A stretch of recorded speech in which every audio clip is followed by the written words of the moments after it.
지불했던 전세금을 온전히 다 못 받고 나가야 되는 경우가 생길 수 있죠. 그런 위험이 있기 때문에 요즘 사회적으로도 굉장히 이슈가 많이 되고 있는 거예요. 한 80%를 넘어서면 조금 위험하다, 이렇게 저희가 판단을 하고 있습니다.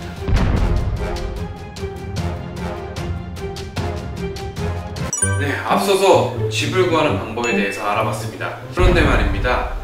우리 청년들이 집을 구할 때 걱정하는 게 돈도 돈이지만 가장 무서워하는 것이 바로 부동산 사기입니다. 간신히 집을 구했는데 사기를 당했다는 사례가 정말 많아지고 있습니다. 그래서 이번에는 부동산 사기에 대해서 알아보고 그 대처법까지 알아보도록 하겠습니다. 청년들이 가장 많이 당하기 쉬운 부동산 사기 유형 탑 3입니다. 네, 그래서 요즘 제일 핫하고 제일 사건 사고가 많이 터지고 있는 깡통 전세, 요거부터 한번 알아보도록 하겠습니다. 깡통 전세가 대체 어떤 건가요? 깡통 전세는 매매가, 집값이죠. 어떻게 보면 매매가와 전세가가 어떤 게 더 비싸야 될까요? 매매가가 비싸야죠. 전세를 빌리는 건데. 그쵸. 근데 전세가가 매매가보다 비싼 경우가 있습니다. 이렇게 된다. 그걸 깡통 전세라고 하는 거예요. 매매가와 전세가가 같거나 그거를 뛰어넘어서 전세가가 비싼 집이 실제로 존재합니다. 그래서 이런 집을 깡통 전세라고 하고요. 매매가가 전세가보다 높더라도 한 80%를 넘어서면 조금 위험하다, 이렇게 저희가 판단을 하고 있습니다. 우리 청년들은 깡통 전세로 인해서 어떤 피해를 입게 되는 건가요? 이런 집에 들어가게 되면요, 혹시 집이 경매가 넘어갔을 때 지불했던 전세금을 온전히 다 못 받고 나가야 되는 경우가 생길 수 있죠. 그런 위험이 있기 때문에 요즘 사회적으로도 굉장히 이슈가 많이 되고 있는 거예요. 지금 금리가 계속 오른다고, 인플레이션 금리 얘기 많이 나오잖아요. 그러면서 지금 집값이 실제로 조정이 되고 있어요. 집값이 떨어지면은 전세가는 그대로 있는데 집값이 떨어지면서 경매가 막 나올 수도 있잖아요. 그러면서 깡통 전세가 급격하게 늘어날 가능성이 큰 거죠. 그래서 실제로 전세보증보험 가입도 급증하고 있습니다. 네, 그 건물 자체가 경매에 넘어가게 되면 지금 우리들의 보증금이 날아갈 수도 있다는 위험이 있는 거네요. 이거 대단히 좀 신경 써야 되는 부분일 것 같아요. 그래서 여러분들도 조금 이제 이사를 준비하고 계시거나 뭔가 독립을 생각하고 계신다면 전세가를 보시면서 또 매매가도 같이 신경을 써주시면 더 좋을 것 같습니다. 두 번째는 바로 직거래 사기 유형입니다. 직거래 같은 경우에는 저도 처음 들어봤는데요. 요즘 청년들 사이에서 좀 유행을 하고 있다고 해요. 왜냐하면 이게 복비, 중개수수료가 조금 부담이 되다 보니까 약간 집주인하고 말만 잘 맞추고 뭔가 건물도 마음에 들면 그냥 집주인이랑 바로 계약을 해버린다고 하더라고요. 중개수수료 없이.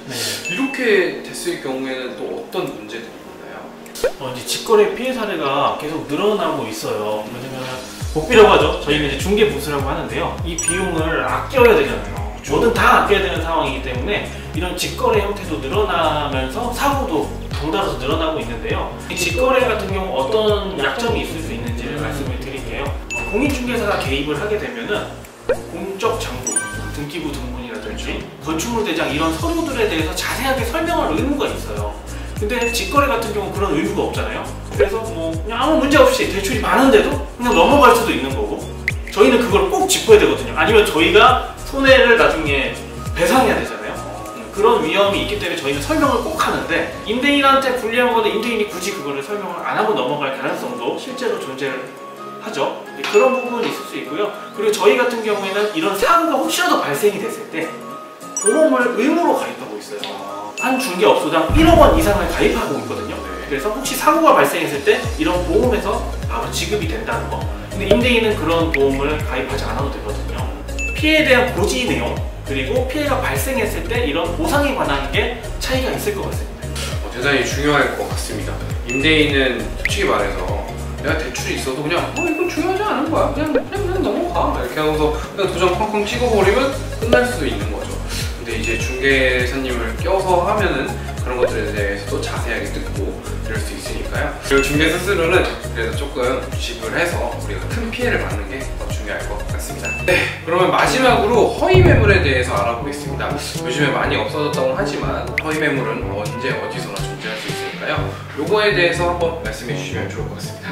허위 매물, 집주인이 올리는 거 아니야? 이렇게 생각하실 수 있을 것 같아요. 근데 공인중개사가 매물을 올립니다. 저는 사실 그렇게 한 적은 없지만 주변 부동산에서도 많이 하고 있거든요. 그 이유가 있습니다. 꼭 할 수 있는 매물을 하나 저희가 던지는 거죠, 광고로. 그러면은 수십 명이 전화가 오기 시작해요. 그러면은 일단은 유도를 하는 거예요. 이거 막 연락처 오고 있으니까 빨리 오세요 해서 오시면 방금 나갔네. 이렇게 하는 거예요. 그래서 아우 근데 방금 또 좋은 게 나왔으니까 같이 샥 보는 거죠. 네. 그래서 일단 고객을 유입을 시키려고 저희가 그런 미끼를 하나 던지는 거예요. 그래서 이런 부분을 캐치를 하시려면 집주인 확인 메모리인지 이런 거를 좀 보셔야 되고요. 근데 그것만으로는 100%는 안 돼요. 그래서 실제로 현장에 가서 좀 대처를 하셔야 되는 부분도 있을 것 같습니다. 네. 그럼 이런 허위 매물에 당했을 때 완강한 거절 의사를 밝히는 것도 중요하겠지만 이 허위 매물을 신고하는 방법도 있을까요? 저희가 오늘 네이버 부동산으로 계속 설명을 드렸잖아요. 네. 그래서 네이버 부동산에 이 허위 매물 신고하기 버튼이 있습니다. 아. 그래서 금방 찾으실 수 있을 것 같아요. 네. 그래서 그거 신고하기를 누르면요, 저희가 어떤 피해를 입냐, 저희가 이런 게 누적되면은 광고를 못 올려요. 네, 그러니까 저희한테 엄청 치명적이죠. 이 광고로 거의 다 유입이 되는데, 그래서 저희가 이런 광고를 못하게 이제 막고요.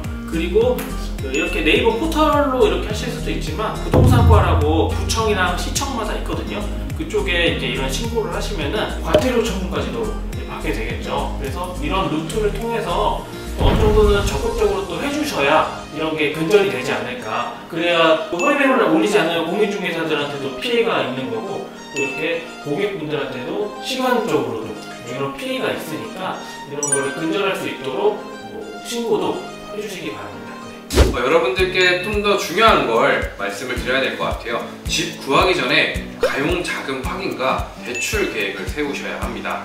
대출 계획 세우는 거는 좀 많이 어려워요. 내가 어디서 얼마만큼 대출을 받을 수 있는지, 또 이걸 지원해주는 정책이라든지 뭐 상품이라든지 이런 것들이 정말 다양하게 준비되어 있는데 너무 다양해서 여러분들이 아시기가 어려운 경우가 있습니다. 그럴 때는 저희 강동호랑의 상담호랑이라는 프로그램이 준비되어 있거든요. 여러분들께 직접적으로 도움을 드릴 수도 있고, 아니면 정책을 정말 많이 잘 준비를 해서 여러분들께 알려드리는 서비스니까요. 혹시라도 어려움이 있으시면 저희 상담호랑 신청해 주시면 됩니다. 지금 화면에 나오고 있는 QR코드를 찍으셔서 직접적으로 신청 링크를 타고 신청하셔도 되고요. 아니면 저희가 고정 댓글로 신청 링크를 박아 놓을 테니까요. 그걸 통해서 들어와 주시면 됩니다. 자, 그러면 다음에도 더 좋은 정보로 여러분들을 찾아뵙도록 하겠습니다. 구독! 좋아요, 알림 설정까지 부탁드리겠습니다. 안녕! 제가 아시는 분들 중에서 탈모 생기시는 분도 있거든요. 그래서 이사도 바로 가셨고요. 네, 그런 경우가 있어서 특히 이게 성별을 딱 집으면 안 되지만 남성분들이 운전을 많이 하시니까 특히 꼭 확인해야 되는 포인트 중 하나.